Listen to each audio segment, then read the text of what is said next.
Terrell Thomas, TheseUrbanTimes, sitting down with a cat that I've known for some time. I've watched this movement via social media and actually physically out in the streets and making things happen. One of the cats I can honestly say I have the utmost respect for in this music industry as far as his grind and just being a good man. From like the things that I see, definitely see you being a dope man. For those who do not know, it goes by the name of some guy named Lee. How you feeling today, Yes, good yes. sir? I'm amazing, man. Like we were saying, anytime we get to wake up and take another breath and live another day, we got to be grateful for that, for sure. Those are facts. Those are facts. I'm gonna dive into a lot of your background as far as where you're from, because you're not originally from the Atlanta area. So I want our audience to know about that. You're from Buffalo, New York. Yeah. Yes, yes. We're gonna school a few cats who don't know the home of the Buffalo Wings. You know what Yeah. I'm saying? Cats don't even Yes, sir. understand, like that's They where don't. the whole damn Buffalo Wing, the whole thing comes from, is Buffalo, New York. Some of the best in the world. Had the privilege of being up there before. But you made your way down here to Atlanta. Give me a little bit about your background in Buffalo and how'd you end up here in the A? Opportunity. Used to come down here and visit my sister. She moved when I probably was in like a junior in high school.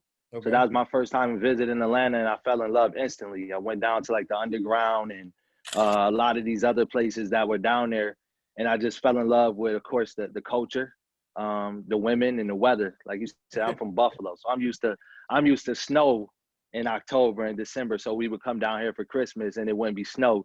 So that was a beautiful thing. So that's what brought me down here pretty much, was the opportunity and chasing this music thing. When did you fall in love with music? When did you know that music was actually for you? Um, I think I've always known, but I didn't accept it until I decided college wasn't for me. um, and that music had my attention. I would stay up late night. We would go to my homie's makeshift studio in his dorm room, and we'd be there till about 8 in the morning. Mind you, I got class at 8:15, so it's like we up all night recording and doing this, and I'm sleeping in class or missing class. So it's like at some point I realized that that's where my attention was. So I wanted to figure out how to do it. I don't have a insight or a trick or a cheat code in terms of like somebody industry. Everybody that I've met has been along the way because, as you said, the hustle, the grind, and the fact that I've put in the groundwork myself. That's hard. You're also a father, good sir. Yeah. Talk to me about fatherhood. Something that another thing. Oh, that's hard. That's hard. That's hard. Talk to me about how fatherhood has helped shape you as a man, and then how also it's helped shape your sound and your artistry. They pay attention to everything. I think the biggest thing is that I figured out that they watch what we do versus what we say. So I used to eat Hmm. beef and pork a long time ago, well, 5 years ago. And my son tried to get something off my plate. And I'm like, well, you can't eat this. And so my homie Cav, he tells me, well, he gonna do what he sees you do versus what you say to do. So from that day forward, I never touched beef or pork again, just because I wanted to create that culture for them in terms of my son and my daughter, them not eating pork, not eating beef and things like that. That's hard. That's And hard. then in terms of shaping my music, once again, they listen. They're tastemakers. So if I'm walking around the house doing a hook, I know it's catchy if 2 seconds later I hear them repeating it or doing the melody or the cadence. I'm like, okay, I got one. And then also being mindful of what I say, because once again, they repeat that. So I want them, even if it's swear words, I'm not talking about cussing and things of that nature. I mean more so the message. Okay. So I want my message to be something that they can look towards, and other kids could look towards as well, because at some point they're gonna look more towards the kids that are above them than me. So if I can influence the age groups of those children that they're gonna be influenced by, then ultimately I've influenced them without them even realizing it. That's hard, dog. That's extremely hard. I know something that you've shared a little bit about the color yellow, and that it means a lot to you. It's important to your campaign, what you got rocking. You got yellow one. I Yes. just saw the yellow pillow on the back, with Yeah. the kids on it and whatnot. So give me a little more detail and explain to me, why is yellow so significant and important to what you have going on? Well, it's the closest color to the sun. to me. Like the sun is really not yellow, but anytime it's represented in pictures or imagery, it's painted as a yellow sky, you know, a yellow ball of fire pretty much. And you never walk outside and see a sunny day and be like, oh man, it's gonna be terrible outside. Now, like, you optimistic about the day. You like, you know what, anything could happen. In terms of getting money, going to the park, maybe a barbecue, it could be anything where you just feel optimistic about that day. So I look at it as me bringing sunshine. So even when it's cloudy, even when it's rainy, you catch me at my shows, I got a bouquet of balloons, and they all have messages, and they represent the sun. So I'm giving a little sunshine to a little bit of everybody that I run in contact with. And the color yellow is so dominant throughout life. So if I can make that synonymous with me, anytime somebody sees the color yellow and think of me, that's what I want. And to be like positive energy, putting out those type of energies as far as that goes. That's hard right there, good sir. That's very, very hard. You've put out a lot of dope music over the years, and definitely over the time span in which I've known you have been hip to your sound and to your craft. What goes into your creative process? I know you just gave us a little insight speaking on how if you're rapping it or humming it or anything like that at the crib and your kids pick up on it, you know you got something special. But what else goes into like your creative process when you're coming up with your music? Well, being from up top, lyrics play a big part first and foremost. I still love being witty. I still love people going. I love the reactions or people catching on later, like, yo, did you? That's my favorite aspect. But since moving down here, I've appreciated the funness, the melodies, the cadences. So I've been able to intertwine the hooks and make them very melodic, very catchy, very just pretty much grab your attention. And then we dropping jewels in those bars during the verses. So we hitting you with a little bit of everything that you like in terms of it being catchy, and you not even realizing you bopping and you saying and you encouraging yourself to be better, because I'm putting those gems in there with the new cadences and with the things that people, you know, that they can bop to pretty much. I respect that. I damn sure respect that. As you just gave mention to, and as we we highlighted, you are from Buffalo, New York. Yes. Originally, I'm from Philly, so I damn sure understand and appreciate the bars aspect. Was that something different that you had to get used to moving here to Atlanta? Because it is, there are cats here with bars, so I don't want cats to start coming down. We rap. Cats down here damn sure do have. No, they definitely do. I ran into a lot. I ran into a lot. I got major respect for Atlanta, the culture, the MCs on the independent level as well as the mainstream level. But we do get a lot of party vibes out of goes. A lot of for sure. A lot of dances come out of the Atlanta area. So I mean that those are just facts. What was it different, or what was different when you first got down here from up north, from how you created your music? I would do, because I was probably, I'm trying to think around what time I moved down here, what it depended on. I can't really recall the exact year I moved down here, but I remember it being a little, like you said, a little more dance. So they didn't care too much about the lyrics. So I started hitting the open mic scenes. I go to like Patchy Cafe. I've been to Throwbacks, just a couple different, like the highlights. I'll go there and do those things. And I would notice the people who would win. Now, down the line, I understood that it was more politics than actual talent. Not to say that they didn't deserve it, but I'm thinking it's the music. So then I started trying to kind of conform into that music. And then I would just get lost in the shuffle. So now, not only did I not win the competition or the showcase, but I'm also not even getting good feedback. Before, I would at least get, okay, your feedback is this and that, but they would go with that. So then I started going back into my own sound, and I ended up winning a couple showcases out here, which allowed me to say, okay, stick to your sound. Everybody may not get it the first listen, the second listen, but people are gonna get it, because now when you be yourself, more people are receptive to the music than you trying to sound like them, as far as that goes. Well, very, very well said, dog. Sticking true to yourself, your sound, your motivation, that goes a very, very, very long way. A lot of people in the hip hop industry, as of recently, definitely I say the last year and a half, have been they've had their eyes on Buffalo.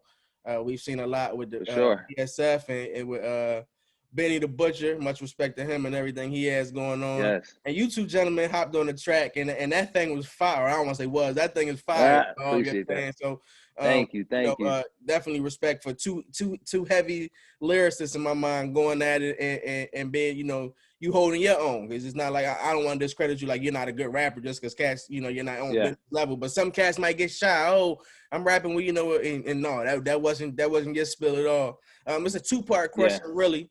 Talk to me about how that record came about, how you and Benny linked up, and then also give me and our audience some feedback about Buffalo and like what is it about Buffalo that creates such talented artists? Well, the record came about down here in Atlanta. I reached out to his manager. My barber is also from Buffalo, so my barber hit me up and said, "Yo, Benny is, he doing features for people from back home for this price," and people had the nerve to complain about the price. I jumped on. I called my barber. I said, "Yo, I don't even have to think about it. Give me the information." I sent them the money. Then I said, "You know what? People eat with their eyes. We need to do a visual." So I hit his manager up and say, "Hey, what will it take to get the video as well?" Because it's okay to have the record, but when you get the visual, now people are like seeing is believing. Facts. So Facts. He came one Sunday. He was free. He came down. I used to manage the studio down in Little 5 Points called Paperboy Studios. Okay. It's where the big Outkast mural is right now. Oh, okay. The studio is tucked off in the back right there. So he came.